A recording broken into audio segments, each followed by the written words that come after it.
Allahu Akbar, Allahu Akbar. Daripada Bukit Air, dalam satu riwayat menyebut hingga ke Saud. Jadi dia ada Bukit Saud juga di Madinah. Seperti mana ada Saud di Mekah, di Madinah pun ada satu bukit yang dipanggil Saud. Jadi daripada Air sampai ke Saud ini adalah kawasan yang telah diwartakan oleh Nabi SAW sebagai tanah haram Madinah. Assalamualaikum warahmatullahi wabarakatuh. Bismillahirrahmanirrahim. Alhamdulillahi rabbil alamin. Wassalatu wassalamu ala ashrafil anbiya'i wal mursalin, nabiyina Muhammadin wa ala alihi wa sahbihi ajma'in. اللهم علمنا ما ينفعنا وانفعنا بما علمتنا. اللهم فقهنا في الدين وعلمنا التأويل وزدنا علما يا رب العالمين. رب اشرح لي صدري ويسر لي أمري واحلل عقدة من لساني يفقهوا قولي. سبحانك لا علم لنا إلا ما علمتنا إنك أنت العليم الحكيم ولا حول ولا قوة إلا بالله. Alhamdulillah, syukur kita kepada Allah SWT dengan limpah rahmatnya. Malam ini kita sambung lagi, masih lagi di bawah bab innamal wala'u liman a'taqa. Wala' itu maknanya hak untuk mewarisi daripada harta hamba yang telah dimerdekakan. Itu hanyalah diperolehi oleh orang yang memerdekakannya. Maknanya ini satu nikmat yang besar, satu kelebihan yang besar yang Allah SWT berikan kepada orang yang bersedia untuk memerdekakan hamba-Nya. Jadi bila seorang tuan itu memerdekakan hamba-Nya, yang mana hamba itu adalah satu harta, kira-kiranya satu harta yang begitu maha bernilai, lalu dia nak buat kebajikan, nak mendapat pahala di sisi Allah SWT, nak lepaskan diri daripada azab Allah SWT, lalu dia memerdekakan hamba tadi. Jadi selain daripada dia mendapat ganjaran pahala di akhirat, kebebasan daripada api neraka, di dunia ni Allah SWT bagi satu nikmat, satu kelebihan. Ini sebagai targhib galakkan. Maknanya satu kebaikan yang kita buat ni kadang-kadang Allah SWT beri, kita kata positif, beri advance, beri sedikit daripada pahala yang kita akan dapat di akhirat, supaya kadang-kadang kita nampak dia punya kelebihan dia tu. Manusia dapat fikir, maka dia pun terdorong untuk buat. Kenapa? Kerana dia dapat lihat bahawa ada ganjaran yang segera diperolehi di dunia ni, nanti mati dulu baru dapat. Jadi ada manfaat duniawi. Seperti mana kalau dalam bab jihad berperang, kalau kita semata-mata nak tunggu pahala mati syahid, baru nak dapat kelebihan berjaya Allah SWT, jadi seolah-olah itu kurang memberi dorongan. Tetapi bila Allah SWT halalkan harta ghanimah untuk mujahidin, maka itu mendorong oleh beriman berjihad jalan Allah SWT untuk menyertai peperangan, untuk mereka derma fi sabilillah, sanggup berperang jalan Allah SWT. Jadi penting di sini ada ganjaran di dunia sebagai dorongan kepada manusia. Jadi hadis yang kita nak baca pada malam ni, hadis 991, hadis kedua daripada bab. Hadis Aisyah radhiyallahu anha zauji Nabi sallallahu alaihi wasallam qala kana fi Barirah salasatu sunan. Ihda sunani annaha mu'tiqat fa khuyrat fi zawjiha. Wa qala Rasulullah sallallahu alaihi wasallam al-wala'u liman a'taqa. Wa dakhala Rasulullah sallallahu alaihi wasallam wal burmatu tafuru bilah. فقرب إليه خبز وأدم من أدم البيت فقال ألم أرى البرمة فيها لحم؟ قالوا بلى ولكن ذلك لحم تصدق به على بريرة وأنت لا تأكل الصدقة. قال عليها صدقة ولنا هدية. Hadis riwayat daripada Aisyah radhiyallahu anha, katanya Rasulullah sallallahu alaihi wasallam, kata Aisyah, pada Barirah itu ada 3 sunnah, ada 3 hukum, ada 3 hukum yang telah ditetapkan oleh Nabi SAW untuk dia saja. Barirah ni seperti mana yang kita maklum, dia adalah hamba yang telah dibebaskan oleh Aisyah. Ada hadis 960 tu, dan waktu nak walak daripada Aisyah atas Barirah ni. Tapi oleh kerana Barirah itu telah diberdekakan oleh Aisyah atas dorongnya, atas dosa daripada Nabi, maka adalah hukum berkenaan dengan Barirah ni. Jadi ada 3 hukum. Yang pertama, dia dimerdekakan, maka dia diberi pilihan berhubung dengan suaminya. Jadi hak pertama ni, Barirah seorang yang hamba, masa dia hamba tu dia berkahwin dengan hamba juga. Ada sekupu, sekupu ni orang panggil, maknanya hamba sama hamba. Jadi berkenaan dengan Barirah ni, dia ada suami yang bernama Mughith. Suami dia tu bernama Mughith. Bila mana Aisyah memerdekakan Barirah, maka hukum di sini dia diberi pilihan untuk terus menjadi isteri kepada Mughith, suami yang terdahulu semasa dia dalam keadaan hamba, ataupun dia nak berpisah. Diberi khiyar. Sebab apa? Sebab taraf tu berbeza. Suami hamba dia merdeka, jadi tak sekufu. Tapi masalah ni kadang-kadang dia boleh terima, tak apalah, asalkan ada tu lagi, hamba pun hamba lah. Maknanya kalau kita perbaiki kufu, macam kita seorang perempuan ni kaya raya, accountant ke CEO ke dah, dia nikah dengan anak buah dia, office boy. Jadi dia sanggup terima sebagai suami, tak ada masalah. Tapi hak asalnya dia kena jagalah kufu tu, takut dia tak mampu menerima, ataupun suami itu takut jadi terlalu merendah diri berhadapan dengan isteri yang lebih tinggi pangkat. Jadi tak ada kufu di situ. Jadi kufu tu dijaga oleh syariat sebab mengambil kerana tadi lah. Sebab itu satu bentuk, satu jalan untuk menjamin keharmonian rumah tangga, untuk berkekalan. Jadi Mughith ni suami kepada Barirah, dia masih lagi hamba, jadi tak sekufu dengan Barirah yang telah merdeka. Diberi pilihan kepada Barirah, jadi Barirah tersir. Dia berbeza dengan keadaan kalau lelaki ni, suami ni merdeka, bini dia hamba, boleh. Tapi biasanya umum pada waktu itu orang tak ada titih ya nikah dengan hamba. Umumnya orang nikah dengan merdeka. Tapi setidak-tidaknya adalah dia tu seorang isteri walaupun asal daripada hamba. Jadi cerita Mughith ni, mana kalau kita baca dalam riwayat sedih lah, sedih nak dia. Sebab Barirah ni nak berpisah dengan dia tunggu Barirah kecek, model semua, jangan tinggal dia. Tapi hati manusia kita tak boleh nak paksa. Bila mana dia tidak lagi berminat untuk meneruskan perkahwinan, dia minta perpisahan, terpaksalah kita lepaskan, tidak dapat kita. Jadi hukum yang pertama, diberi pilihan ataupun takhyir kepada wanita yang merdeka untuk berpisah dengan suami yang hamba. Kemudian hukum yang kedua, kata Nabi SAW, al-wala'u liman a'taqa. Wala' itu kepunyaan orang yang membebaskan hamba. Jadi oleh kerana dia habiskan pitih dia, sanggup dia melepaskan hak dia, hak milik dia atas hamba tadi, maka dia berhak untuk mendapat harta pusaka daripada hamba tu kalau hamba tu meninggal dunia. Itu hukum yang kedua, seperti mana yang telah kita bincang dalam hadis 960 tu. Al-wala'u liman a'taqa, wala itu hanya milik orang yang memerdekakan hamba.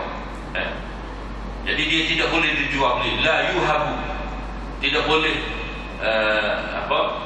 tidak boleh, la yuba' wala yuhabu, tidak boleh dijual, tidak boleh diberi kepada orang lain. Padanya hak walak ni sebagai satu hak tidak boleh berpindah pilih, baik dengan percuma, baik pun dengan bayar. Dalam hadis lain Nabi SAW kata al-wala'u luhmatun, kaluhmatin nasab. Walak ni sebenarnya macam daging, walak ni macam daging juga, kaluhmatin nasab. Dia seperti hubungan darah yang sabit dengan sebab nasab keturunan. Jadi tak boleh jual. Macam kita kata anak. Mana kita nak beli nama ayah kahwin. Jadi kita kata ayah yang ni orang besar, dah boleh ke tidak? Kita nak bayar, nak jadi ke apa? Kita ni bank kepada kahwin, nak beli, tak boleh. Tak boleh jual, sebab ini hak maknawi. Sebab dalam hadis pada sebut al-waladu lil firash. Al-waladu lil firash, anak itu diberikan kepada tuan punya tilam. Mana suami yang melahirkan anak telah dia berhak diberikan. Jadi tak boleh jual. Sebagai anak itu, anak orang ni, kita tidak pakai said. Tiba-tiba kita nak beli dengan pakai said, jual lah. Pakai said ke kita ni, dia bila kita dapat depan kita tu al-habib, tadi wujud tu nak buat as-saqaf ke, al-attas ke, al-idrus ke, atali. Dulu ada pawak dah kahwin ni, dia pun said depan, wika, rupanya tak ada pun, tak ada.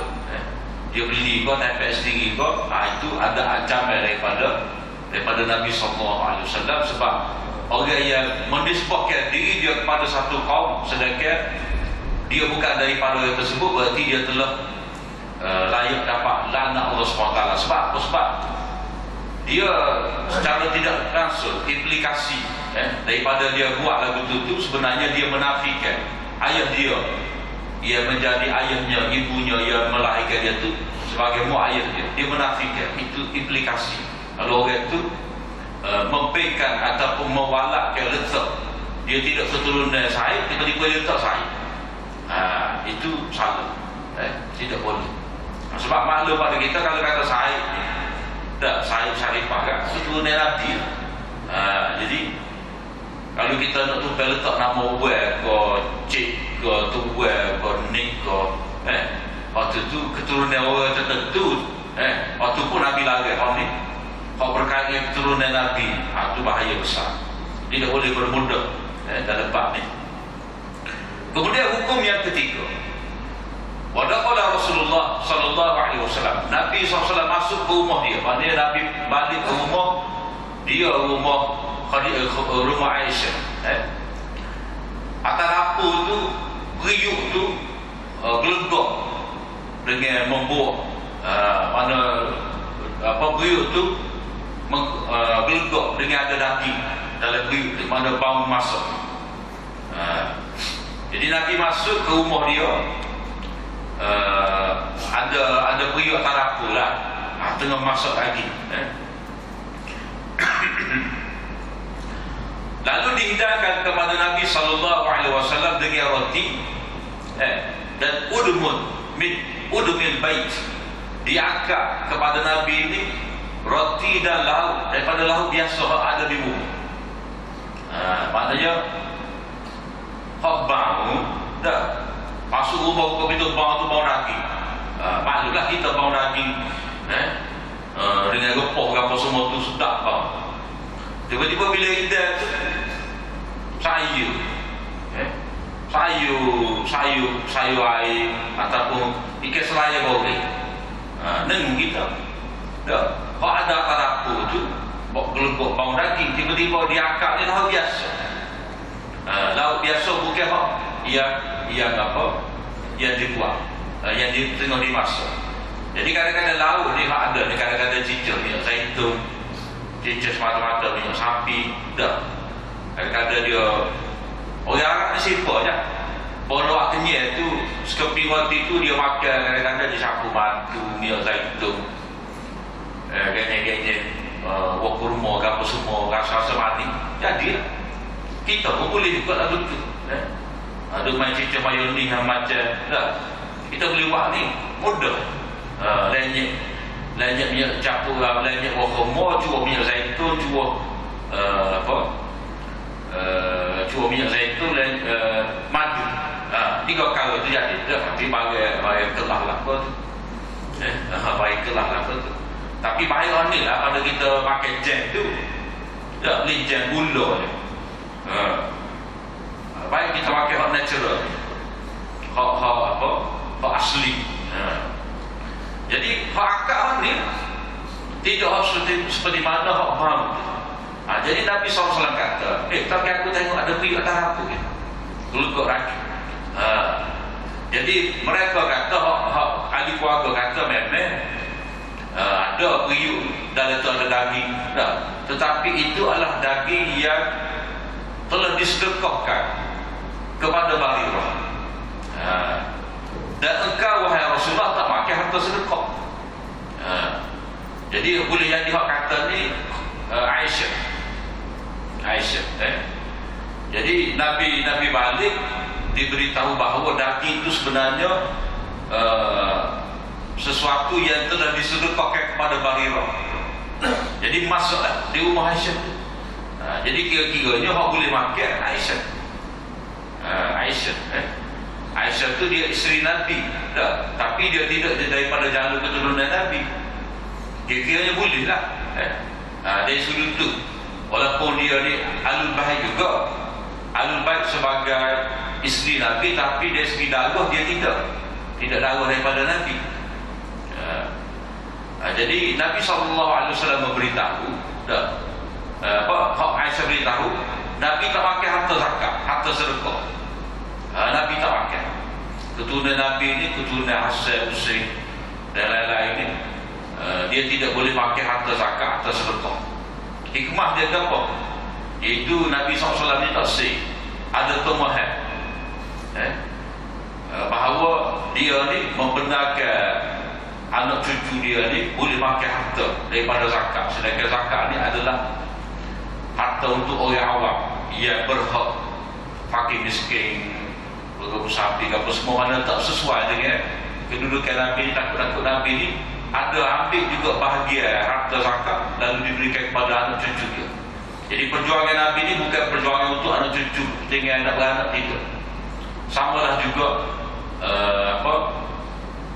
harta pusaka Nabi tidak dibahagikan sebagai pusaka kepada anak cucu dia.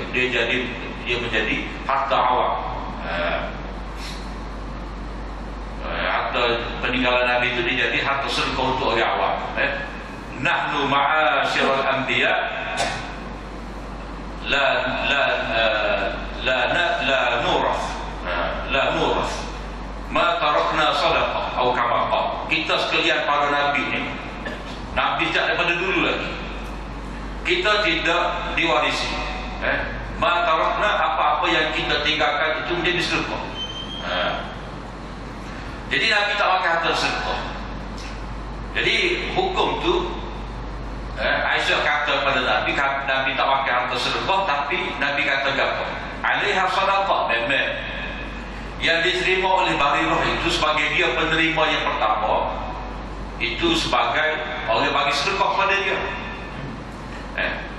Kemudian walana hadiah kepada kita ni pula jadi hadiah lah. Jadi nak cerita di sini, sifat harta ni dia boleh berubah bila mana telah berpindah bilik. Harta ni dia telah berubah sifat dia bila berpindah bilik. Mana Nabi secara direct dia tidak boleh makan harta zakat, harta sedekah.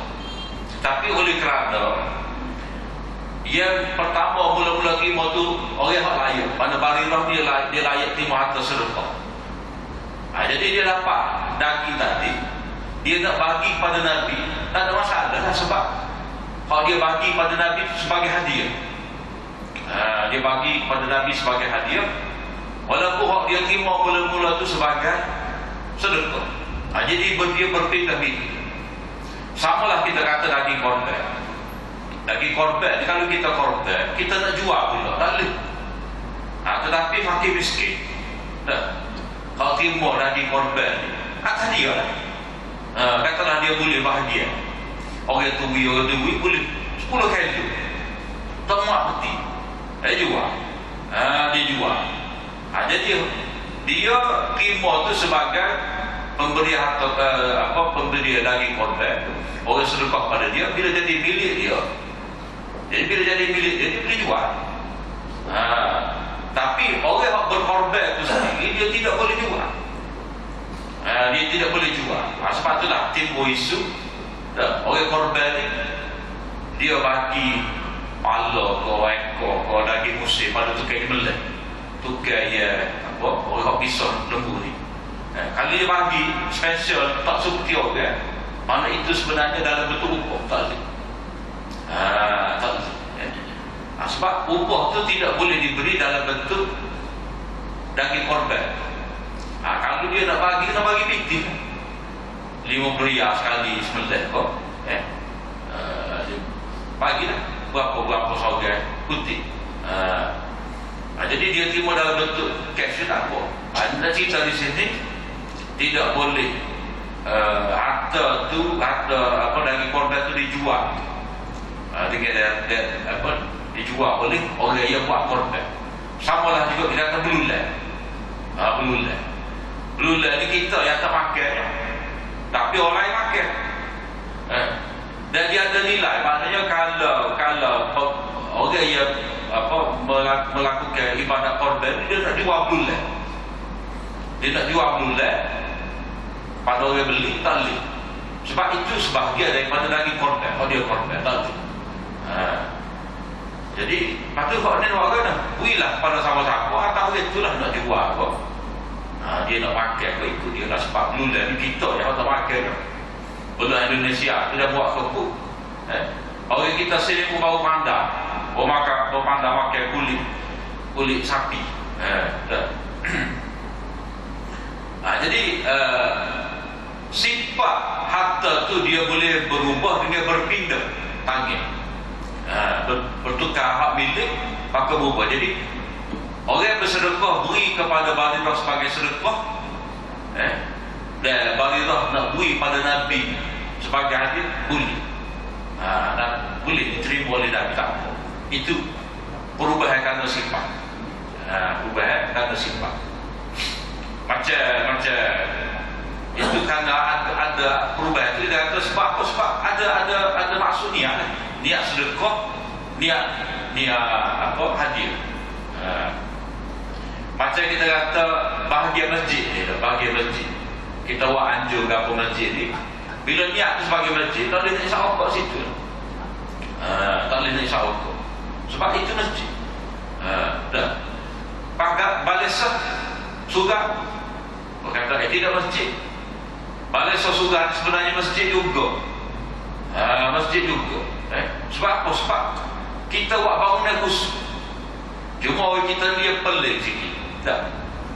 Dia kira kalau masjid dia awak main jemaah. Dia sebenarnya kalau tempat tu kita khususkan, kita buat dengan bangunan dia khusus, memang untuk semaya berjemaah. Maka itu dipanggil surah ataupun masjid, hukum dia sama juga. Cuma tak awak semaya jemaah. Orang main jemaah ni terpanggil jamek. Masjid jamek. Jadi waktu tu dalam kategori masjid etika. Tapi kalau kita kata musalla, maknanya kalau sekolah lah, sekolah ada sekolah kosong tak ada guna, kebetulan masjid pun tak ada lagi, kita pun ambil satu bahagian ni kita buat semaya. Musalla tu ada tempat semaya sementara. Tempat semaya sementara. Lepas pada ni kita nak tukar status dia tu jadi kelab ke jadi sekolah, tak ada masalah. Tapi kalau kita telah buat ada di bujuk kampung kita tu surga. Dah. Tiba-tiba kita nak tukar, ambil tanah tu nak bangun dari rumah kita. Tak ada. Sebab kita dalam urus pak kita surga ni sama tahap dengan masjid kecil. Masjid kecil. Dia berbeza dengan musalla. Kalau nama musalla ni ada tempat semaya sementara. Lepas tu kalau dia nak dia tukar status tu kepada rumah dia, tak ada masalah. Tapi pada surah tak boleh, sebab dia terus niat sebagai surah. Jadi surah ni pada hurufnya adalah masjid kecil. Jadi di sini niat itu boleh menyebabkan status apa, harta tu berubah. Macam kalau seorang tu dia wajib menaikkan zakat, dia wajib menaikkan zakat. Kalau dia niat sebagai sedekah, sebagai derma, tidak tertunai zakat dia tu, tetap dia menanggung. Walaupun dia kata kita banyak daripada hak 2.5% wajib atas diri kita, banyak setara mana pun, kalau dia tidak meniatkan itu sebagai zakat, dia tidak terlepas. Sebab dia kena ada beza, sebab ada beza antara sedekah, zakat, derma dan juga apa semua ni, hadiah. Jadi dia kena utamakan pembayaran zakat terlebih dahulu. Kemudian bab nahyi an bai'il wala wa hibatin. Ini bab larangan daripada menjual wala dan menghadiahkannya, memberikan kepada orang lain. Hadis Ibnu Umar radhiyallahu anhu qala naha Rasulullah sallallahu alaihi wasallam an bai'il wala wa an hibatin.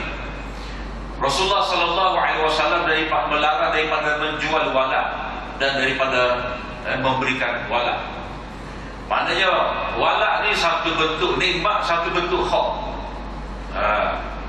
Hak maknawi, hak maknawi. Jadi benda tu tak boleh nak jual. Tak boleh nak jual.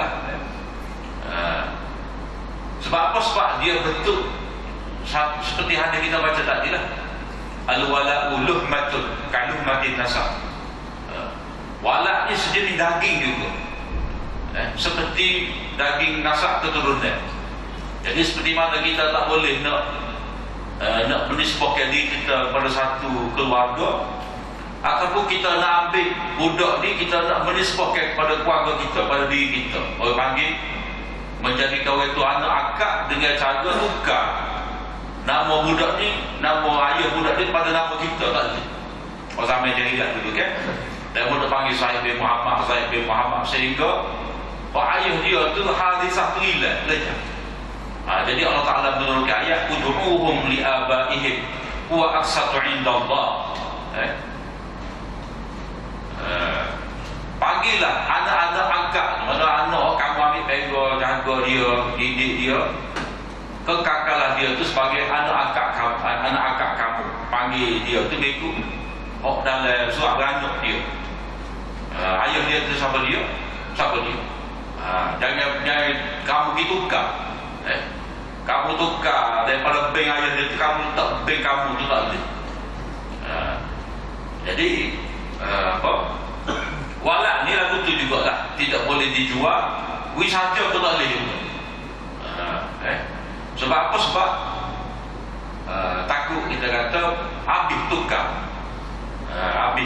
Habis maknanya orang yang apa, tidak menjadi sebab kepada kemerdekaan hamba tadi, tiba-tiba dia nampak keuntungan.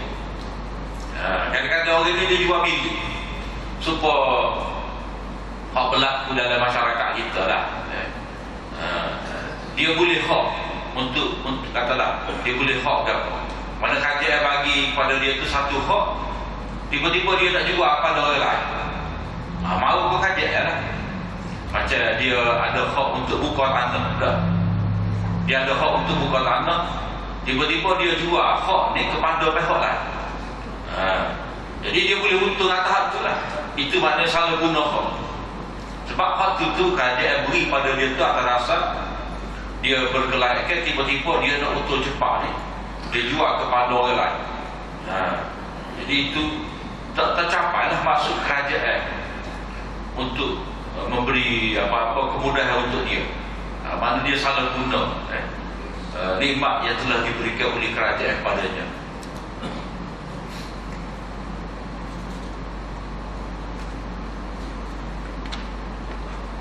Jadi zaman jahiliah dahulu dah jual walak ni satu bentuk perniagaan juga.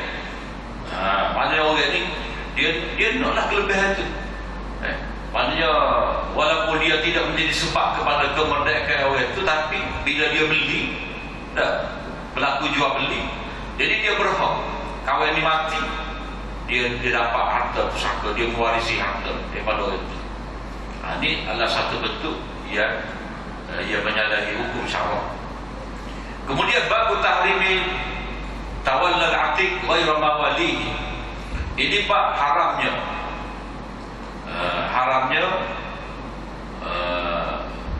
orang yang dibebaskan daripada menjadi hamba dia berwala, dia menghubungkan diri dia tu dengan bukan orang yang memerdekakannya. Maknanya tak mengenai budi lah.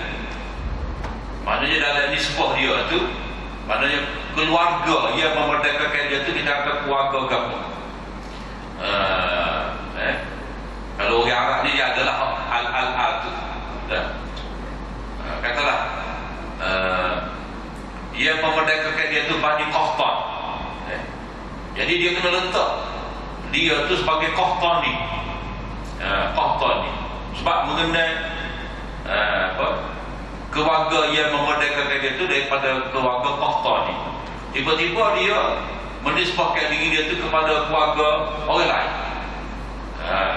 Kita katalah keluarga Lais. Jadi dia pun letak Laisi. Tak boleh. Tak boleh. Dia nak berwalakkan, dia nak menisbahkan diri dia tu kena tepat kepada orang yang memerdekakan dia. Maknanya orang Arab ni asal dia jaga benda-benda lagu ni. Maknanya tidak mudah seorang tu nak menisbahkan diri dia tu kepada mana-mana keluarga, melainkan keluarga yang memerdekakan dia, keluarga yang menjadi sebab yang dia jadi merdeka. Kalau dia menisbahkan juga bukan kepada keluarga dia, berarti dia kufur nikmat. Kufur nikmat ni satu nikmat yang besar juga. Dapat merdeka ni adalah satu nikmat yang besar. Sebab selama mana orang itu jadi hamba, dia boleh dijual, boleh dibeli. Kalau orang nak lalu, orang minta diskaun jadi ganda, tak ada nilai dia. Jadi bila dia jadi merdeka, dia dapat kebebasan. Orang tak boleh nak jual dia. Kalau dulu hamba ni, dia tidak boleh jadi saksi di mahkamah, tak ada kelayakan untuk jadi hakim, tak ada laku. Tapi bila jadi merdeka, dia dapat hak itu, hak untuk menjadi hakim, hak untuk bersuara dan sebagainya. Hadis Ali bin Abi Thalib radhiyallahu anhu khataba ala mimbar min ajum wa alayhi sayfun fihi sahifatu mu'allaqa faqala wallahi ma 'indana min kitab yuqra'u illa kitabullah wa ma fi hadhihi sahifah fa nasharaha fa idza fiha asnanul ibil wa idza fiha al-madinah haramun من عير إلى كذا فمن أحدث فيها حدثا فعليه لعنة الله والملائكة والناس أجمعين لا يقبل الله منه صرفا ولا عدلا وإذا فيه ذمة المسلمين واحدة يسعى بها أدناهم فمن أخفر مسلما فعليه لعنة الله والملائكة والناس أجمعين لا يقبل الله منه صرفا ولا عدلا وإذا فيها من والى قوما بغير إذن مواليه فعليه لعنة الله والملائكة والناس أجمعين لا يقبل الله منه صرفا ولا عدلا. Sayyidina Ali ini dia pernah berkhutbah di atas mimbar yang diperbuat daripada batu-batu. Maknanya biasanya mimbar ini diperbuat daripada kayu, ini dibuat daripada batu. Jadi Sayyidina Ali ini dia dengan pedang dia. Ada pedang. Pedang dia buka, pedang dia bukan untuk tujuh pedang. Tapi dalam sarung pedang itu ada surat. Ada surat. Dan lalu pun dia kata, demi Allah, kita ni di sisi kita tak ada apa-apa kitab yang kita baca, kitab-kitab yang dibaca melainkan kitab Allah. Maknanya Sayyidina Ali ni dia kata, kita hanya ada kitab Allah. Ini sebenarnya nak bantah pokok Syiah yang mengatakan bahawa Sayyidina Ali dia dapat ilmu yang tidak diperoleh oleh mana-mana sahabat Nabi lain. Hebat dia alim. Ada kitab Jafrah, kitab tu, kitab ni, macam-macam dia kitab yang didakwa oleh Syiah. Jadi saya analisis kata kita adanya kitab Allah, tak ada hal lain. Dan ada surat yang terdapat dalam lembaran ini, artinya apa-apa yang dibaca. Jadi dia pembuka. Jadi orang Arab ni dia dalam perdana tu kadang-kadang dia pun surat. Jadi dia pun buka surat ni. Surat yang digulung tu didapati ada padanya itu tentang omor-omor unta. Masuk omor-omor unta ni, yang ni hukum diat lah, hukum diat. Jadi diat ni dia nanti kita akan baca bab hudud, bab kisos. Mana kalau orang tu dibunuh, maka keluarga pembunuh ni kena bayar 1 ekor unta.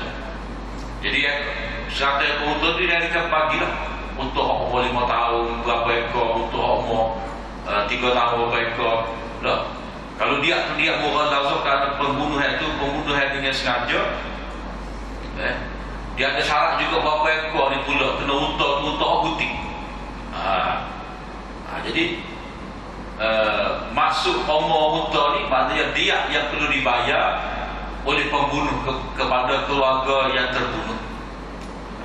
Kemudian tersebut dalam surat tu juga Madinah ni adalah tanah haram juga. Maknanya tidak boleh berburu, coba apa dah. Kita tak boleh nak itu. Kita gerak tengok kat Masjid Abu Bakar tu pagi banyak. Kita pun ambil nak balik. Jangan. Itu dikira sebagai berburu juga. Jadi sebab di tanah haram jadi jina pula tu. Binatang-binatang. Daripada Bukit Air, dalam satu riwayat menyebut hingga ke Saud. Jadi dia ada Bukit Saud juga di Madinah. Seperti mana ada Saud di Mekah, di Madinah pun ada satu bukit yang dipanggil Saud. Jadi daripada Air sampai ke Saud ini adalah kawasan yang telah diwartakan oleh Nabi SAW sebagai tanah haram Madinah. Jadi kalau kita di Madinah tu orang kata haram tu artinya masih lagi kawasan haram Madinah. Jadi seperti mana Mekah ada haram yang telah diisytiharkan oleh Nabi Ibrahim, Mekah ada tanah haram, di Madinah pun ada tanah haram juga yang diisytiharkan oleh Nabi SAW. Sesiapa yang berada ke bid'ah, membuat benda-benda baru dalam agama di sisi di tanah Madinah ni, maka laknat Allah Ta'ala ke atasnya malaikat dan juga sekalian manusia. Kita mari buat benda-benda pelik berkait dengan agama di tanah Madinah, kena beringat. Jangan dibuat benda-benda bid'ah, benda pelik. Allah SWT akibat daripada perbuatan dia mencipta benda-benda bid'ah di tanah haram tadi, Allah Ta'ala tidak terima daripada itu sarfa wal adla. Amalan sunat ke amalan fardu tidak diterima oleh Allah SWT, ataupun tidak diterima taubat, tidak diterima tebusan harta, tak laku. Mana itu kemungkinan yang besar dari Allah Ta'ala terhadap orang yang di Madinah itu, tempat Nabi menegakkan syariat, menegakkan Islam, tempat yang terzahir sunnah, tiba-tiba kita main buat benda pelik. Contohlah mudah, ramai orang main buat dia pergi apa, dia pergi ngadak kubur Nabi tu doa. Dia pergi suruh Nabi, ya Rasulullah, panggil Nabi. Dia hala Quran. Dia depan ni bukan kata betul-betul di kubur Nabi tu tak. Sebab di kubur Nabi tu yang sekat kau boleh tak. Ni dia duduk luar.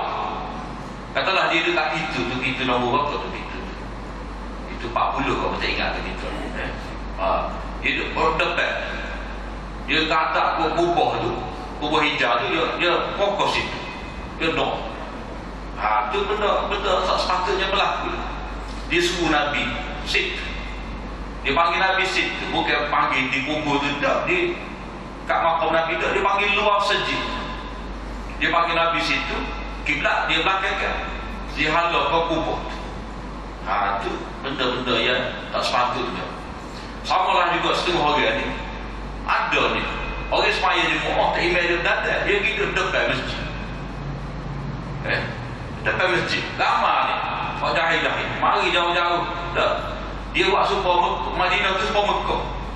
Mekah ni kita mai ke mana? Oh, tak nak mai mana pun boleh. Sebab dia akan ada ke Kaabah. Duduk tengah tu. Madinah tak lewat lagu tu. Kita kena tahu harta kita tu mana, pintu mana kita masuk, email tu mana. Kena tahu nak mai mana. Tak boleh nak buat. Mai kita Allah takut, osik hotel. Itu nak jahil. Sama lah juga ada setengah orang tu dia duduk nyandar. Dia duduk sandar di pintu pagar tu, dia duduk hala ke orang pakai. Duduk orang panggil Osman, panggil orang tu orang ni. Sahabat ni. Suruh orang tu mati untuk menyampaikan hajat dia. Itu minta istighfar dengan orang tu mati tak ada. Kemudian Nabi SAW dalam surat itu juga ada tersebut perlindungan orang Muslim ni sama je.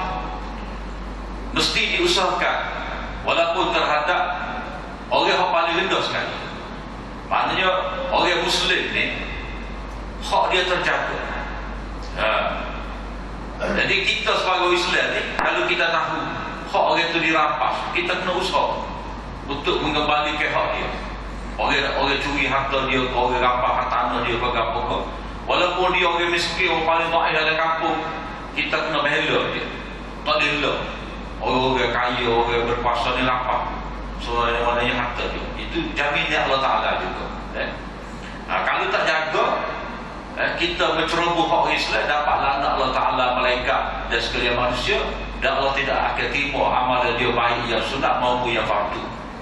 Begitu juga sesiapa yang berwalak, dia mengikat diri dia tu kepada satu kaum, tanpa izin daripada maula dia pada hakikatnya. Maknanya dia ni tiba-tiba menisbahkan diri dia kepada satu kabilah yang bukan kabilah yang berkait dengan tuan dia yang memerdekakan dia, berarti dia mendapat laknat Allah SWT. Jadi sebut izin maknanya tak akan berizin lah. Kalau izin pun tak boleh juga. Maknanya hak umumnya tidak akan berizin. Malu pada kecil hati lah kahwin ni. Kita memerdekakan dia, tiba-tiba dia menisbahkan diri dia tu kepada kumpulan lain. Itu kufur nikmat. Jadi orang seperti ini dapat laknat Allah, malaikat dan sekalian manusia. Allah Ta'ala tidak terima dari manusia itu, baik amalan fardu maupun amalan sunnah. Bab terakhir ini kita baca sedikit. Bab fadlul hijr, bab kelebihan memerdekakan hamba. Hadis Abi Hurairah radhiyallahu anhu qala Nabi sallallahu alaihi wasallam, ayyuma rajulin a'taqa imra'an musliman istanqadha Allah bi kulli udwin minhu minan nar. Mana-mana lelaki yang memerdekakan seorang hamba yang muslim, Allah Ta'ala akan menyelamatkan diri dia itu daripada api neraka dengan sebanyak anggota yang ada pada kawan itu, hamba dia. Maknanya bila dia memerdekakan seluruh hamba milik dia tu, maka Allah Ta'ala akan membebaskan seluruh tubuh dia tu daripada api neraka. Maknanya kalau kita bila sosok, kalau dia memerdekakan hamba tadi, jari tangan orang ni merdeka, maka Allah Ta'ala merdekakan tangan dia. Kalau sehingga Nabi sebut kemaluan orang tu pun akan Allah SWT selamatkan dia daripada api neraka, kerana dia menjadi sebab kepada kemaluan orang itu merdeka. Jadi apa kemaluan Nabi kira juga sebab itu lah, seperti hak kita tadi lah. Murid itu tak sesuai dan nak dekor dengan Barirah sebab dia masih lagi hamba, sedangkan Barirah telah merdeka. Maknanya satu nikmat yang besar. Bila mana seorang itu memerdekakan hamba, Allah Ta'ala memerdekakan dia itu daripada api neraka. Jadi galakkan daripada hari ini supaya kita memerdekakan seluruh tubuh seorang hamba tadi. Sebab dalam hadis pertama bab kitab ni kita baca, hadis pertama dalam bab ni, kalau orang itu dia memerdekakan hak milik dia, bahagia dia, dia berkongsi seorang hamba dengan beberapa orang, dia memerdekakan hak bahagia dia. Nabi suruh dia memerdekakan semua supaya dia dapat keselamatan daripada api neraka seluruh tubuh dia, bukan separuh dia. Jadi Allah Ta'ala Nabi nak lagu itu, seorang itu dapat menyelamatkan diri dia daripada api neraka dengan cara dia memerdekakan seluruh tubuh hamba. Sebab nanya juga orang ni, dia hanya separuh saja daripada diri dia tu merdeka.